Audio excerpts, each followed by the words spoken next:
বান্দরবানে দুর্গম এলাকার পিছিয়ে পড়া জনগোষ্ঠীর কর্মসংস্থানে সেনাবাহিনীর অর্থায়ন ও সহায়তায় ইকো রিসোর্ট নির্মাণের উদ্বোধন করা হয়েছে। গত ৩ বছরের সশস্ত্র গোষ্ঠীর কারণে নিজ গ্রাম ছেড়ে ভারতের মিজোরাম ও সীমান্তবর্তী দুর্গম অঞ্চলে আশ্রয় নিয়েছিল তারা।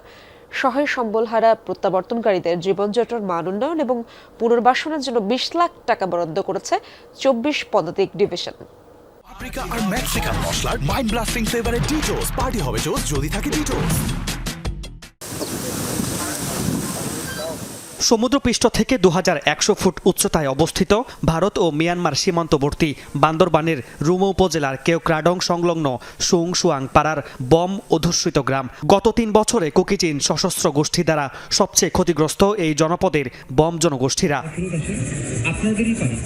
2023 সালের শুরুতেই KN এর সাথে নিরাপত্তা বাহিনীর সংঘাতে উপজেলার বেশ কিছু বম জনগোষ্ঠী পরিবার নিজ গ্রাম ছেড়ে ভারতের মিজোরাম ও সীমান্তবর্তী দুর্গম অঞ্চলে আশ্রয় নেয়। তবে বর্তমানে সেনাবাহিনীর অভিযানে সশস্ত্র সদস্যদের আধিপত্য বহুলাংশে হ্রাস পায় এবং অনেকেই স্বাভাবিক জীবনে ফিরে আসে। এ পর্যন্ত 202 পরিবারের প্রায় 500-রও বেশি সদস্য প্রত্যাবর্তন করেছে। আগের পরিস্থিতি অনেক খারাপ ছিল, মানে অনেকজন অনেক জায়গায় গেছে, কিন্তু এখন আমাদের পরিস্থিতি ভালো হয়েছে। তারপরে আমরা সবাই একসঙ্গে এখানে অনুষ্ঠানে অংশগ্রহণ করতে পেরেছি। সন্ত্রাসীরা ছিল এখানে, আর আমরা ভালো মতো থাকতে পারি নাই, আর সে কারণে অনেকে অন্য দেশে চলে গেছে। প্রত্যাগতদের কর্মসংস্থান ও আর্থসামাজিকভাবে স্বাবলম্বী করার লক্ষ্যে সুংসুয়াং পাড়ায় একটি ইকো রিসোর্ট স্থাপনের উদ্যোগ নিয়েছে বাংলাদেশ সেনাবাহিনী বান্দরবানের 69 সেনা রিজিয়ন। এমন উদ্যোগে খুশি এই অঞ্চলের 8টি গ্রামের বম জনগোষ্ঠী পরিবার।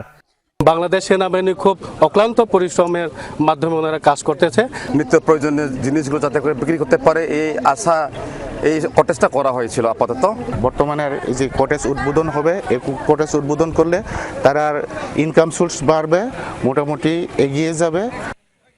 সহায় সম্বলহারা প্রত্যাবর্তনকারীদের জীবনযাত্রার মান উন্নয়নের লক্ষ্যে এরই মধ্যে বেশ কিছু উদ্যোগ গ্রহণ করেছে সেনাবাহিনী।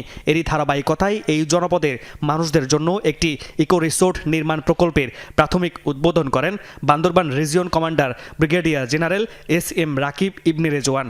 রিসোর্টটি স্থাপনের ফলে বম সম্প্রদায়ের সদস্যদের সরাসরি কর্মসংস্থানের সুযোগ হবে বলেও জানান তিনি। এই রিসোর্টটি একটি পরিবেশ বান্ধব রিসোর্ট হিসেবেই পরিচিতি পাবে।